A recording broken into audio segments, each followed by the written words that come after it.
Example number 17।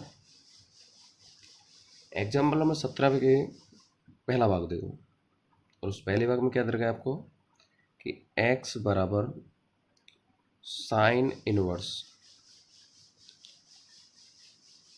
2t upon 1 plus t square, और दूसरा जो है y बराबर वो क्या दे रखा है आपको cos inverse 1 minus T square upon 1 plus t square. ठीक है, अब ये आपको दे रखे हैं। तो जब मैंने आपको 7.2 के बारे में आपको बताया था तो मैंने आपसे कहा था कि यहाँ पे टी की जगह पे जो आपको यहाँ फॉर्मूला दिख रहा होगा, कौन सा फॉर्मूला दिख रहा है यहाँ पे, अगर ध्यान से देखो टी के स्थान पर यदि अपन क्या रख दें यहाँ पे टेन थीटा, क्या रख दें टेन थीटा, तो यहाँ फॉर्मूला क्या हो जाएगा 2 tan theta upon 1 plus ten square theta. और ऐसे यहाँ पे रखें तो यहाँ पे क्या बन जाएगा 1 minus ten square theta upon 1 plus ten square theta. समझ में आया? ये वाला जो टॉपिक के ऊपर अपन चर्चा कर रहे थे ये की थी अपने 7.2 में कि भाई यहाँ पे साइन इनवर्स का मतलब क्या हो गया प्रतिलोम, और प्रतिलोम के बारे में जो आपको विस्तार से समझाया था वो समझाया था 7.2 में। तो यहाँ पे समझ में आया? सबसे पहले क्या करेंगे अपन यहाँ पे इसकी जगह टी की जगह आपको मानना पड़ेगा। तो यहाँ पे सबसे पहले मैंने मान इसको मैंने समीकरण नंबर 1 दे दिया, इसको मैंने समीकरण नंबर 2। तो यहाँ पे सबसे पहले चर्चा करेंगे समीकरण 1 से, और समीकरण 1 में मैंने क्या किया माना t बराबर टेन थीटा, t बराबर क्या मान लिया मैंने टेन थीटा। तो यहाँ पे जब टेन थीटा मान लिया तो यहाँ पर रिजल्ट क्या आएगा x बराबर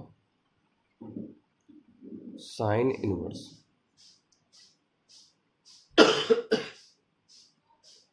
sine inverse 2 tan theta upon 1 plus ten square theta. हो गया। यहाँ से आगे देखेंगे तो x बराबर, अब ये वाला फॉर्मूला किसका होता है बताओ कि 2 tan theta upon 1 plus ten square theta, ये किसका फॉर्मूला होता है साइन टू थीटा का। तो यहाँ पे क्या आ गया x बराबर साइन इनवर्स, और यहाँ पे रिजल्ट आ गया साइन टू थीटा। तो यहाँ पे अगले स्टेप पे x बराबर क्या बचेगा, x बराबर आपका बचेगा 2 थीटा, इसको मानेंगे आप समीकरण नंबर 3। क्लियर हुआ? ऐसे ही आप समीकरण नंबर 2 को देखो, यहाँ पे भी क्या हुई समीकरण 2 से,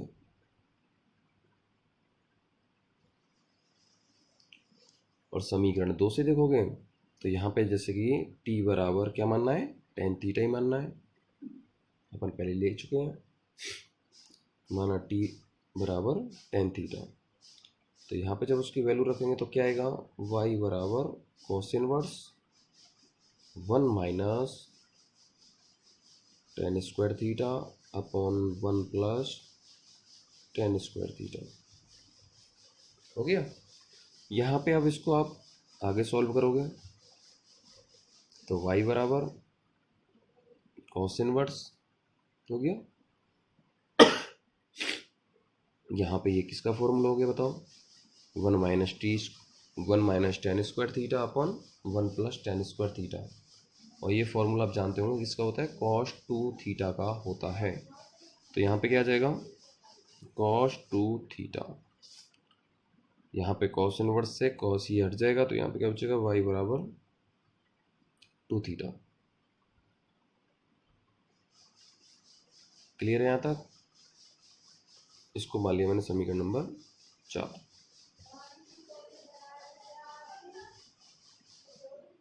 यहाँ तक बेटा समझ में आया सभी को कि यहाँ पे अपन ने x बराबर 2 थीटा आ गया और y बराबर क्या आ गया 2 थीटा। अब यहाँ से आगे देखो, यहाँ पे अपन ने माना था t बराबर टेन थीटा, क्या माना था t बराबर टेन थीटा। तो यहाँ पे थीटा की वैल्यू निकालो यहाँ से, और थीटा की वैल्यू निकालेंगे तो टेन को जब उधर भेजेंगे तो क्या हो जाएगा, टेन इनवर्स टी। तो थीटा की वैल्यू क्या होगी यहाँ पे, थीटा की वैल्यू हो जाएगी टेन इनवर्स टी।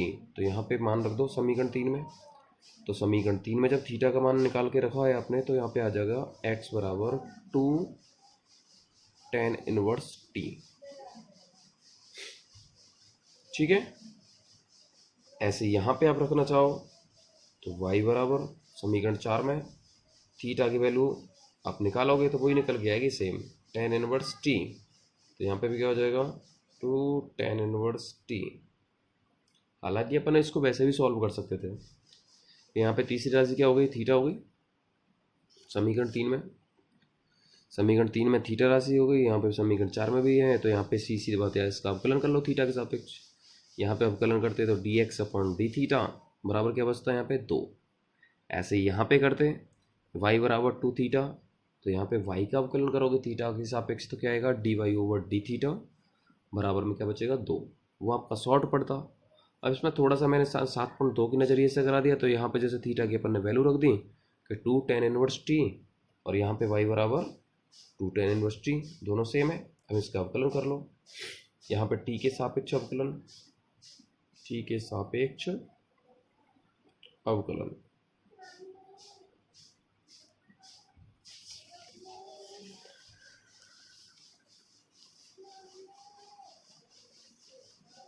अब t के सापेक्ष अवकलन करेंगे तो यहाँ पे क्या आएगा, D x upon d T.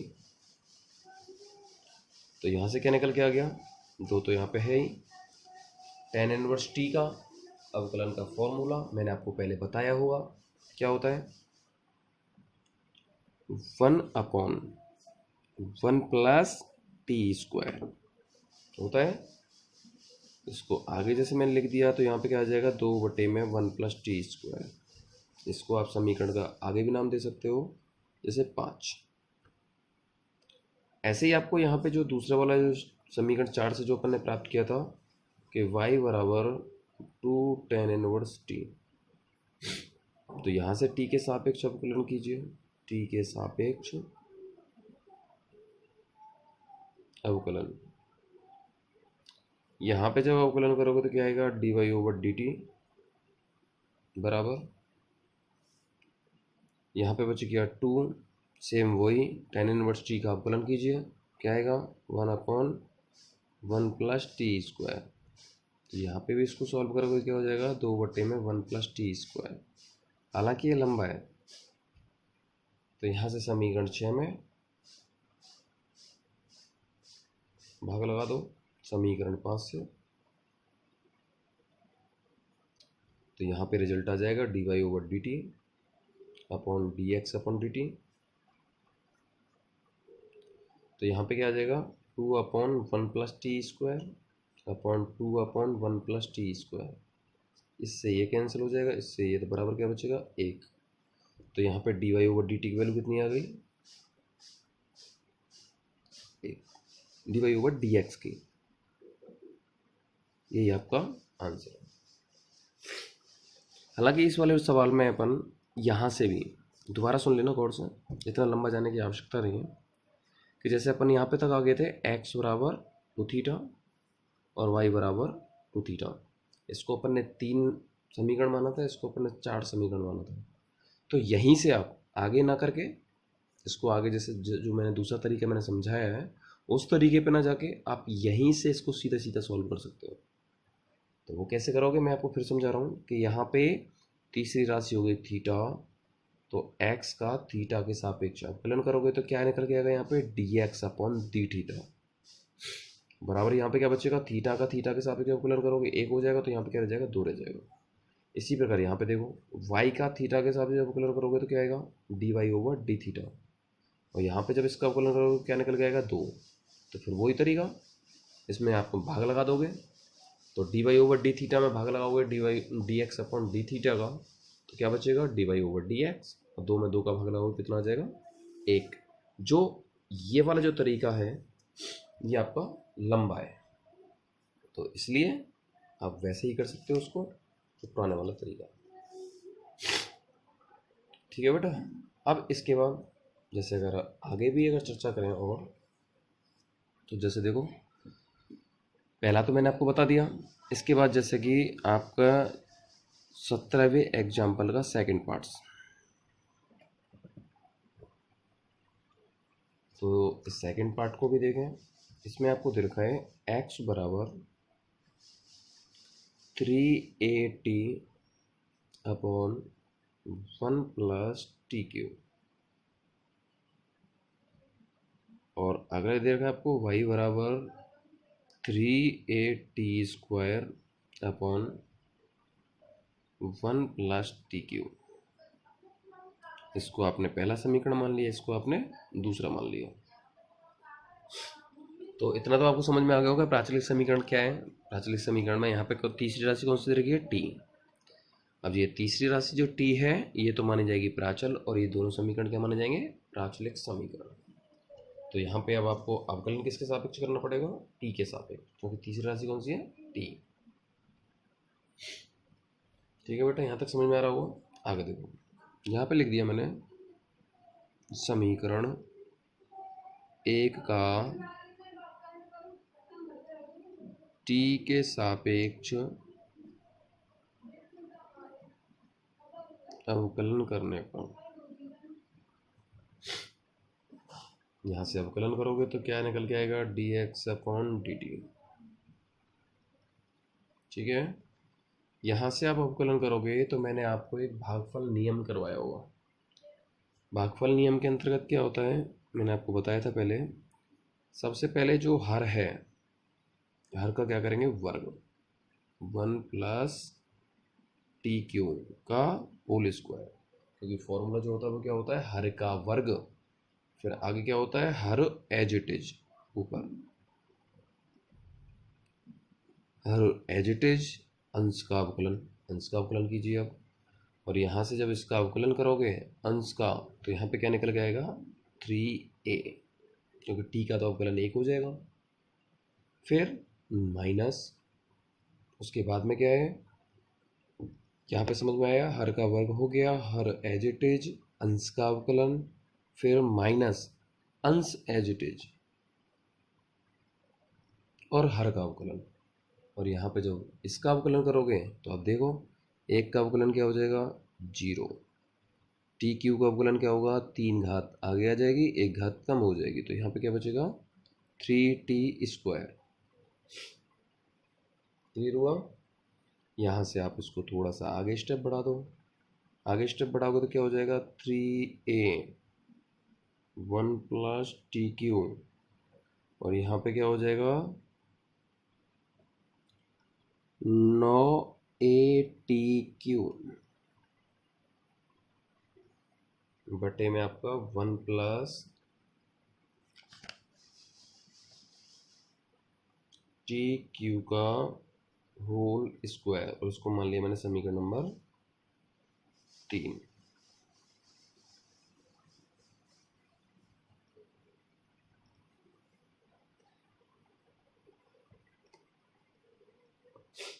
ठीक है, अब ऐसे आप समीकरण 2 को उठा लो। समीकरण 2 का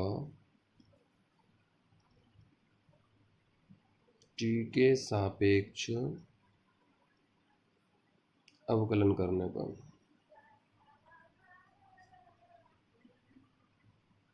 ठीक है, जब यहाँ पे इसका अवकलन करोगे, जो आपका समीकरण नंबर 2 ये रहा, वही तरीका से, तो यहाँ पे क्या जाएगा, dy/dt, हर का वर्ग, हर के रूप में क्या दे रखा है आपको, 1 प्लस टी क्यू का होल स्क्वायर। फिर आगे क्या होता है, हर एज इट इज, तो हर के रूप में क्या था, 1 प्लस टी क्यू, हर एज इट इज हो गया। अंश का अवकलन करेंगे तो अंश के रूप में यहाँ पे क्या दे रखा है, 3at², तो 3a क्या हो गया, अचर राशि, उसको क्या करेंगे, आगे भेज देंगे, t² बचेगा, उसकी जगह क्या हो जाएगा, 2t। ठीक है बेटा, इसके बाद माइनस। अब आगे बढ़ो, तो अंश एज इट इज, अंश के रूप में हमारे पास क्या था, 3at², तो यहाँ पे अंश एज इट इज हो जाएगा। किसका अवकलन करेंगे? हर का। और हर के रूप में हमें क्या दे रखा है? 1 प्लस टी क्यूब, ये रहा।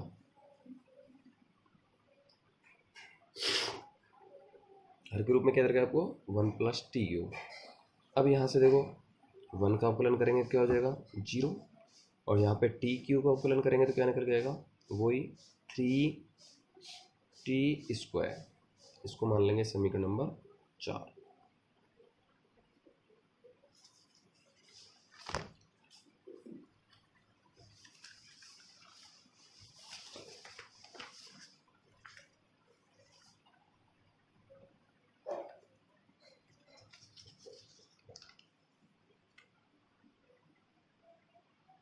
क्लियर हुआ?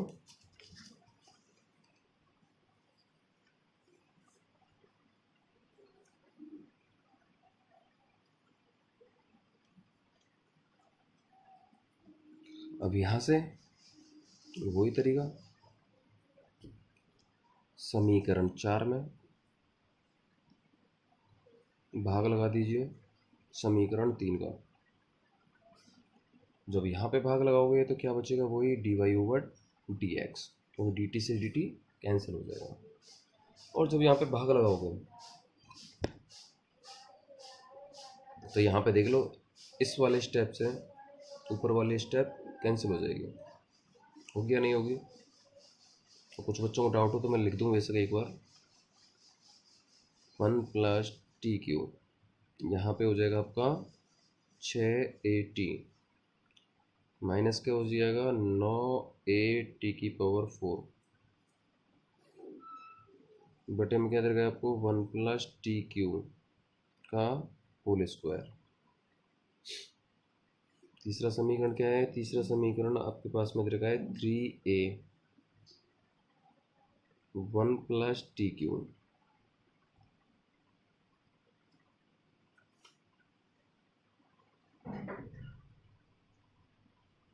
Three A 1 plus T cube minus 9at³ और बटे में क्या दे रखा है आपका? 1 प्लस टी क्यूब का होल स्क्वायर। इस वाले स्टेप से ये वाला स्टेप हट जाएगा। ठीक है,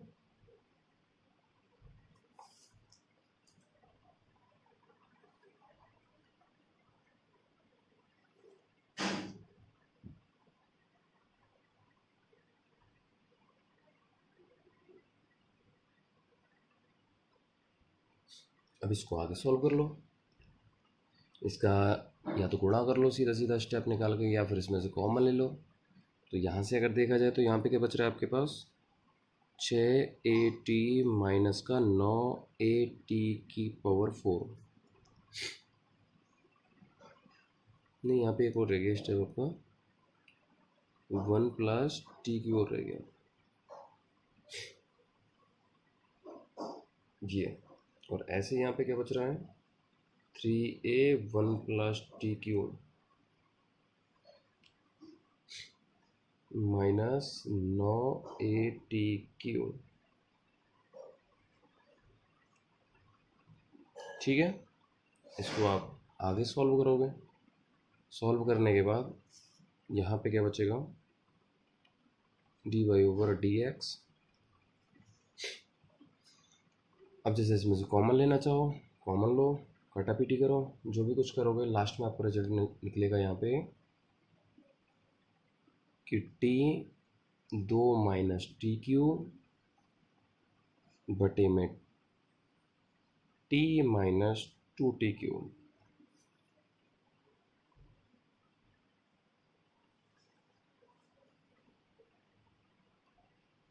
ठीक है बेटा, यही आपको क्या होगा? आंसर।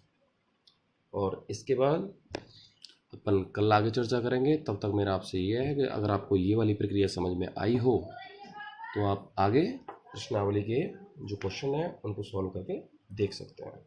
ठीक है, अब इसके बाद अपन कल चर्चा करेंगे।